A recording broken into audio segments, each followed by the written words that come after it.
네, 안녕하십니까. 방금 소개받은 한국산업기술평가관리원의 스마트카 PD 문종덕입니다. 국내 최고의 그 자율주행 전문가님들을 패널로 모시고 또 이런 관심을 많이 가진 여러분들 앞에서 이 자리에서 제가 자율주행 기술 개발 방향에 대해서 발표할 수 있는 기회를 갖게 돼서 대단히 영광스럽게 생각합니다. 그러면 제 발표는 뭐 스마트카, 지금 자율주행하면 스마트카로 떠올리는데 스마트카를 어떻게 정의하고 보고 있는지 스마트카의 개요에 대해서 말씀드리고 그 다음에 자율주행 자동차 기술 개발에 관련돼서 설명을 드리도록 하겠습니다. 스마트카 하면 사람들이 뭐 많은 표현을 하고 있습니다.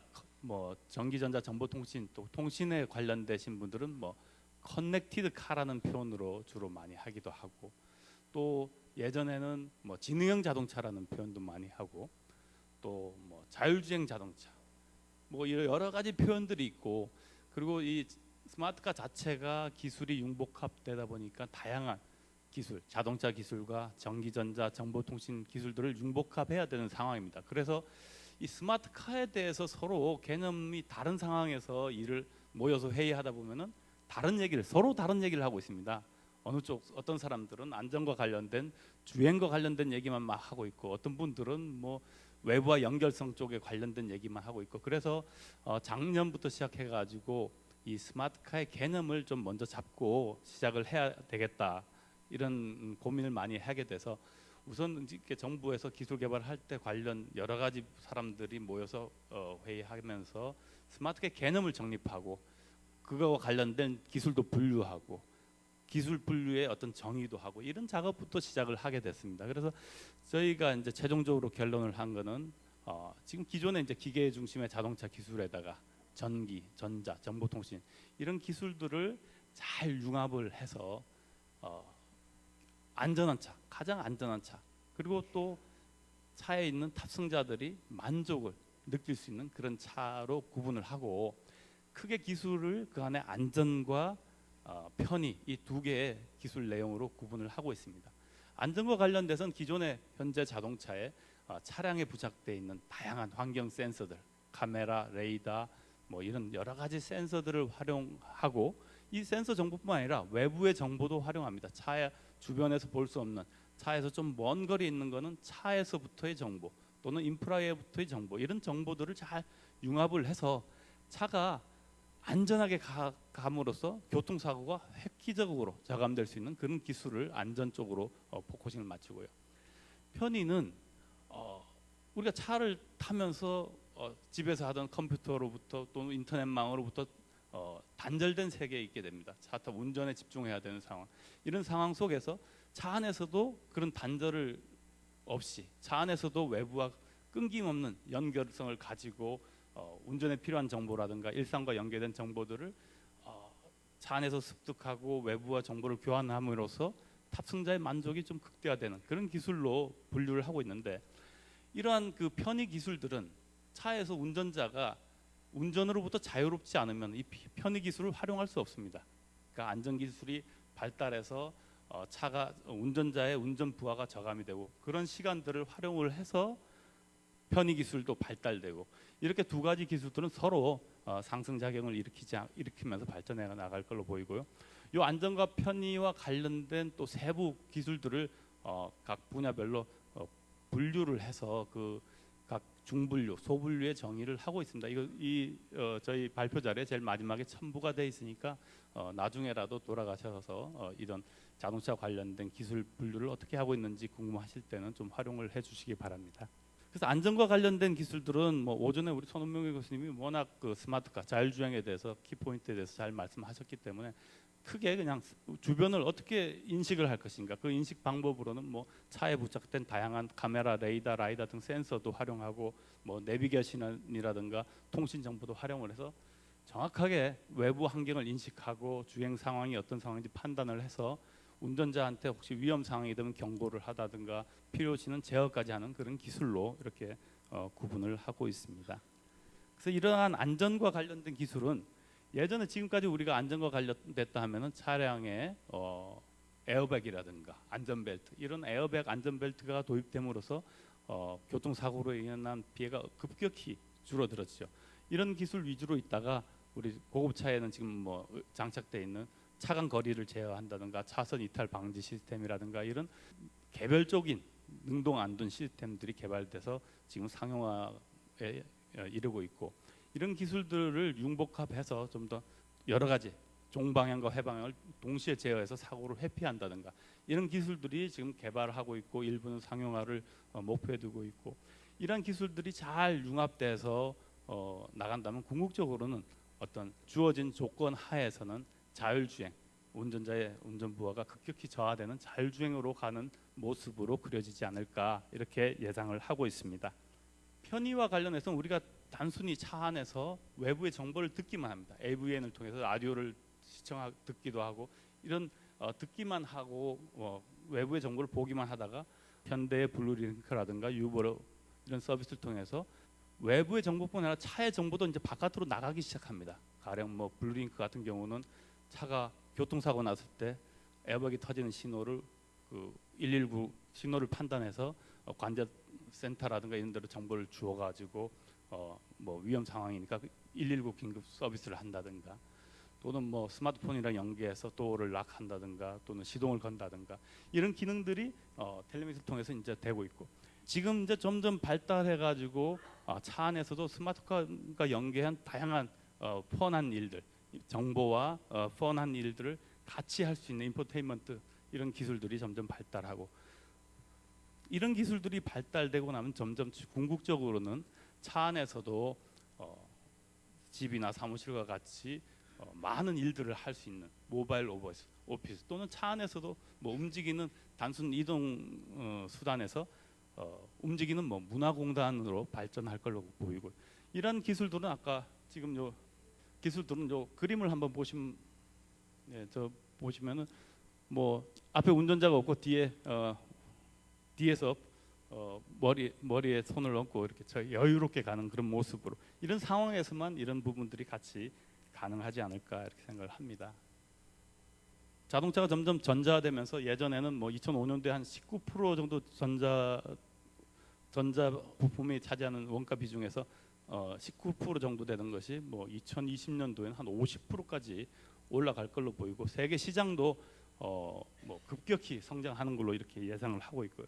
이 전자제어 장치들의 어떤 시장들을 보여주고 있고, 여기 아까 스마트카 정의에 해당되는 부분을 하면은 지금 이것도 마찬가지로 뭐 2배 정도 2010년 대비 2019년 10년 사이에 2배 이상 성장할 걸로 예상을 하고 있습니다. 특히 이 스마트카 부품 중에서 아까 차간 거리 제어 장치라든가 차선 변경 지원 장치 이런 등 그 ADAS 시스템은 안전 규제, 유로 엔캡과 같은 그런 규제와 더불어 가지고 그 시장은 급격히 더 확장될 걸로 이렇게 예상들을 하고 있습니다.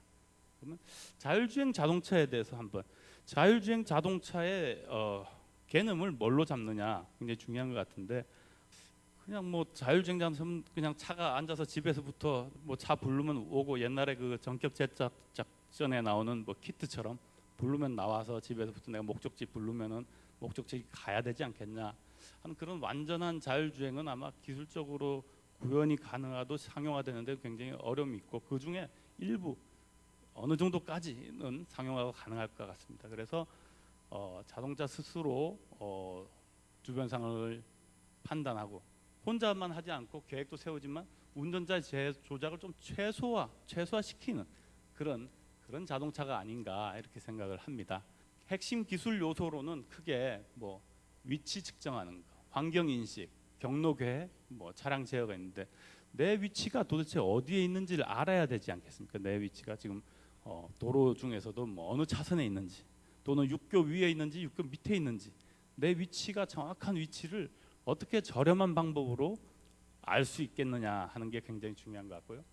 그 다음에 주변의 환경, 사람 눈으로 인식하는 부분 이외에도 뭐 카메라나 레이더, 라이더 등을 활용해서 차 주변에 있는 차가 있는지 없는지, 사람이 오는지 가는지 이런 상황에 차선이 있는지 없는지, 또는 신호등이 어떤지 이런 부분, 더 나가서 내 주변에 없지만 저 차 앞에 저 멀리 있는 차들이 뭐 고장난 차가 있어서 있든지, 커브길에서 어떤 차가 고장나 있든지 이런 정보들에 대해서 종합 판단을 해가지고 상황에 대해서 정확히 인식을 하고 그게 맞게 어떤 경로로 어떻게 주행을 할 것인가. 이 주행을 할 때도 운전자가 거부감을 안 느끼게 편안하게 느낄 수 있도록 어떻게 주행을 할 수 있도록 할 거냐 하는 그런 기술들로 구성되어 있습니다.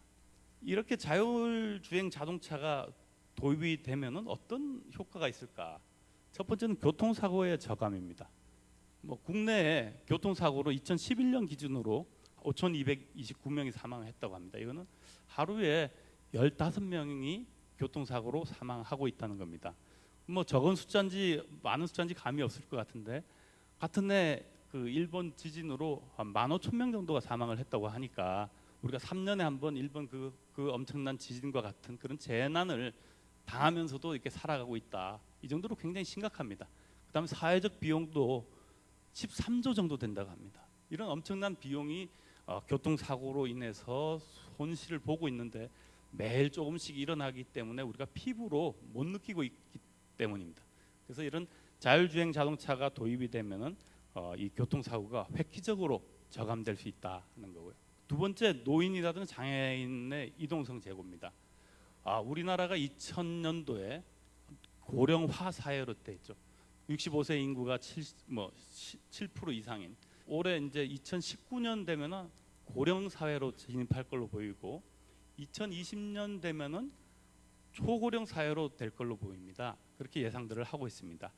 이 얘기는 세계에서도 제일 빨리 아마 초고령 사회로 진입할 걸로 보입니다. 이런 고령 사회에서 아무래도 시야도 좁고 운동에 대한 반응 속도도 느리고 민첩성이 떨어지기 때문에 이런 분들을 위해서는 자율주행 자동차가 교통사고를 저감할 수 있는 획기적인 것이고 전 세계적으로 뭐 우리나라도 교통사고로 인한 사망이 조금씩 줄어들고는 있지만 노인 교통사고는 전반적으로 급격 늘어나고 있습니다. 오히려 그런 부분에 대한 준비도 될 수 있을 것 같고 또 자율주행 자동차가 도입이 되면은 뭐 근접주행이라든가 군집주행을 통해 가지고 도로 이송 능력이 급격히 커지게 될 것 같습니다.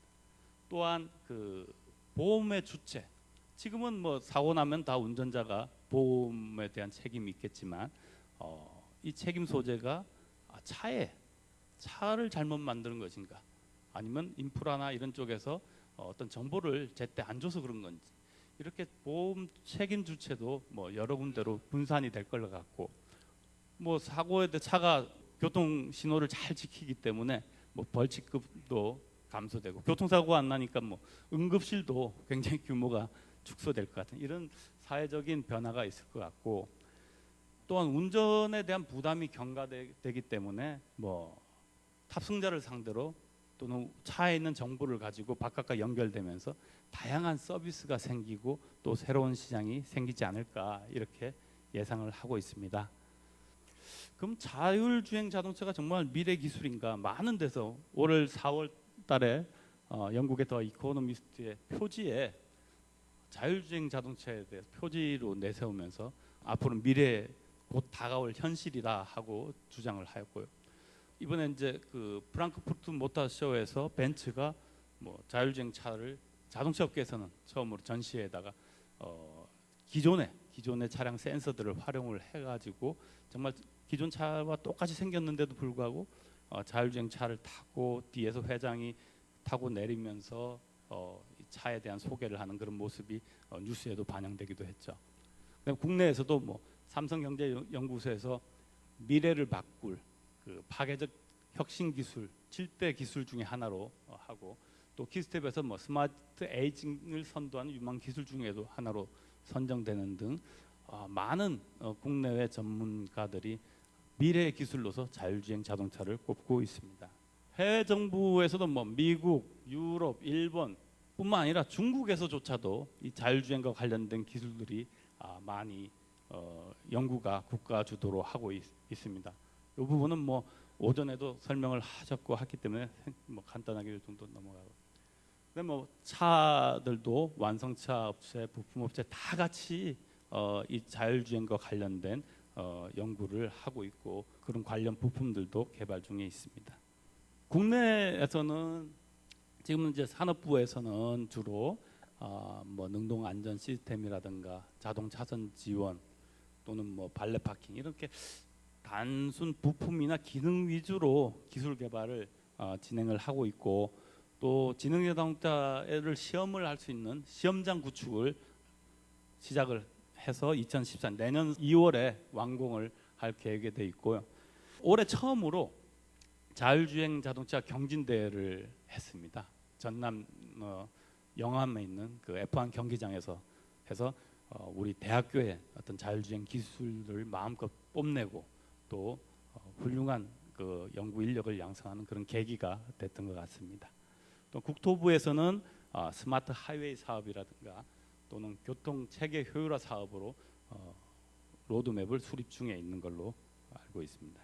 뭐 현대차는 2010년부터 2년마다 뭐 경진대도 하고 있고, 국내에 또 자율주행 관련된 전문 개조하는 전문 업체가 있습니다. 언맨드 솔루션이라든가 첨단차 이런 기업들은, 첨단차 같은 경우는 고려대 뭐 교수님 한민훈 교수님께서 은퇴하시고 만들어가지고 유튜브나 이런 데 가서 첨단차 치면은 본인이 만든 차를 가지고 자율주행하는 동영상도 많이 이렇게 올려놓고 있습니다. 그 시장 전망입니다. 시장 전망, 자율주행 자동차는 지금 시장 전망을 2020년 이후로 보고 있습니다. 그 네비건트 리서치에서 발표한 자료로 보면은 2020년에 처음 한 8,000대 정도, 아주 적은 양입니다. 를 시작해서 그때 이제 시장이 열리고 나면 그때부터 연평균 85%로 급격히 성장할 걸로 이렇게 예상을 하고 있고요. 그래서 2035년쯤 되면은 9,540만 대. 뭐 전체 자동차의 75%가 자율주행 자동차로 될 거라고 이렇게 예상을 하고 있습니다.